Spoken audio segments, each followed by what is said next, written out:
So, it's time for another hard truth. Giving people more money doesn't solve poverty. In fact, in the wrong hands, money can actually make things worse. And before you yell at me in the comments, don't worry, I'm going to prove it to you. So, let's look at real wealth versus printed bills. Think about it. If printing money fixed poverty, every country with a printing press would be a utopia. But look at Argentina over the past decade, or 1980s Brazil, where inflation ran so high that workers demanded pay every single week before their money lost value. More money didn't equal more wealth. It just made bread cost thousands of cruceros.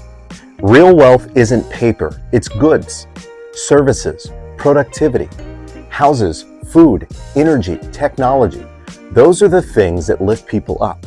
Money is just the scoreboard. You see, printing more points doesn't change the actual game. So, let's talk about the exchange value versus the actual use value. Different societies have tried different types of money, okay? Salt in ancient Rome, massive stone discs in Micronesia, and even cigarettes in World War II prison camps. But why didn't those last? Because they had too much use value. You can eat salt, you can smoke cigarettes, but that makes them disappear. It's a bad trait for money. Gold worked because it was scarce, durable, and until modern electronics, mostly useless. That made it perfect as a store of exchange value. Fast forward to today, and the US dollar isn't backed by gold at all. It's backed by belief, really. The same way Bitcoin is backed by code. Neither has use value, only exchange value. So, no, your Benjamins won't keep you warm in the winter, unless you light them on fire, which, fun fact, is technically a federal crime, so don't do that. So, let's address the money supply myth, okay? Here's the part that most people miss, so listen. There is no perfect amount of money in circulation. See, central banks pretend to calculate it with models and meetings, but the truth is any money supply can actually work, so long as there are two things that remain consistent. Number one, it's distinguishable and distinct enough so that you can buy, say, chewing gum or a skyscraper if you want, with the same money. Number two, the market, not bureaucrats, sets the price of borrowing it. So, when the Fed interferes, it's like someone leaning on the thermostat at a party, right? Too hot, too cold. Nobody's comfortable. And the electric bill is insane. Look, imagine the US locks its money supply at, say, $30 trillion, okay? No more printing, no more stimulus. Every dollar is physical, cash only, like a giant game of Monopoly, okay? So here's what happens. If people save more money, circulation slows, right? Then as a result of circulation slowing, prices are going to fall because the demand goes down. And then lenders drop interest rates. Why? To tempt borrowers to spend the money that they've been saving. Okay? It's a cycle. If people spend too much money, their savings are drained and rates shoot straight up, forcing people to cool it. Okay?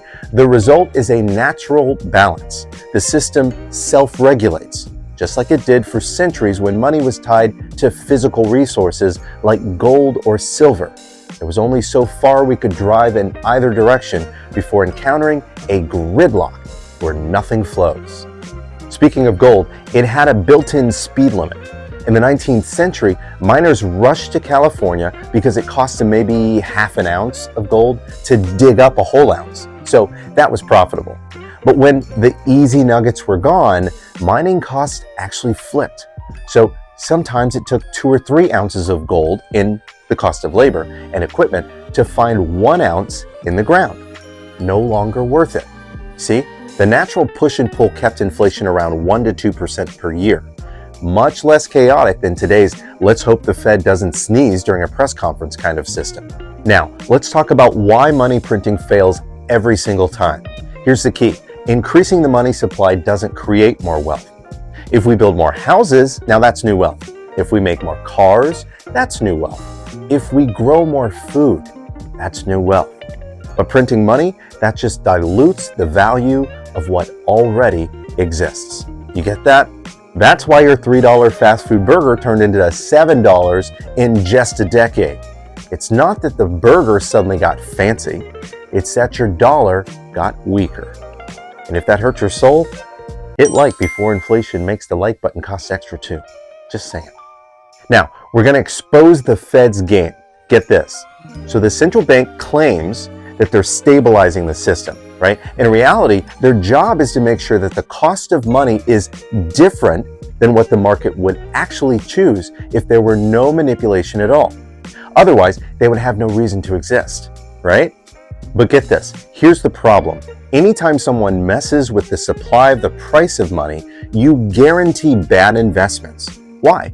People borrow when they shouldn't. They gamble when they shouldn't. And they end up with bubbles. .com bubbles, housing bubbles, crypto bubbles. Take your pick. So, back to my original claim. More money does not solve poverty. What solves poverty is more wealth, more production of things that people actually need and want. Money is just the middleman. It's the tool. Printing more of it doesn't make us richer. It just changes the scoreboard. If you really want to fix poverty, buy more, create more, produce more.